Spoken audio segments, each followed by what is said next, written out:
Basically আজকে ভিডিওটা করা হচ্ছে দেবলিনাকে নিয়ে।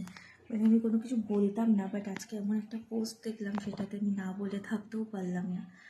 তো ব্যাপারটা হচ্ছে যে আজকে একটা পোস্ট দেখলাম সকালবেলা, যে লিখেছে যে দেবলিনার দায়িত্ব করে নেয় নাকি তার হাজব্যান্ডের মান সম্মান, ইভেন তার শ্বশুরবাড়ির নাকি মান সম্মান নাকি ডুবিয়েছে। তো যে বা যারা এই পোস্টটা করেছো, আমি নাম নিচ্ছি না, তো তাদেরকে বলবো যে একটা মেয়ে কোন পরিস্থিতিতে আসলে সে এরকম একটা স্টেপ নেয়, তোমরা আগে নিজেরাই ভাবো। আজ তার সংসারে কি হচ্ছে না হচ্ছে তোমরা যেরকম জানো না, ঠিক তেমনি আরও পাবলিক আছে যে যারা জানে না। সুতরাং সেসব না জেনে জাজ করাটা কিন্তু সত্যি উচিত নয়। আবার অনেকে লিখেছে 78টা ঘুমের ওষুধ খেয়ে সে কী করে বেঁচে থাকে। আমি তাদের উদ্দেশ্যে বলবো, তোমরা কি চাইছো যে মেয়েটা যাতে মরে যাক, বা মরে গেলে তোমরা ভালো খুশি হতে?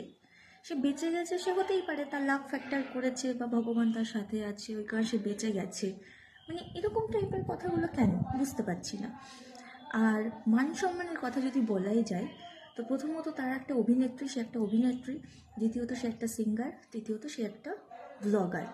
তার শ্বশুরবাড়ি বা তার হাজবেন্ড সে হসপিটাল থাকাকালীন কি কেউ কি দেখতে এসেছিল? হ্যাঁ, এবার তোমরা বলতেই পারো যে হ্যাঁ, তুমি কি করে জানলে যে দেখতে এসেছিল কি আসেনি?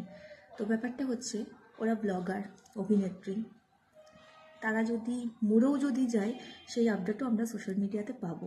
তো তার হাজবেন্ড বা তো তার শ্বশুরবাড়ির ফ্যামিলির দিক দিয়ে যদি কেউ আসতো, সেটাও আমরা কিন্তু জানতে পারতাম। আমরা জানতে পারিনি, তো এর থেকে কী বোঝা যায় যে মেয়েটার কোনো দোষ নেই, তার শ্বশুরবাড়ির দিক দিয়ে অবশ্যই দোষ আছে। যদিও ছেলেটার যদি কোনো দোষ যদি নাই থেকে থাকতো, ছেলেটা একবার হলেও কোনো সোশ্যাল মিডিয়া হোক বা লাইভে হোক এসে বলতো যে তার কোনো হাত নেই বা তাদের কোনো দোষ নেই।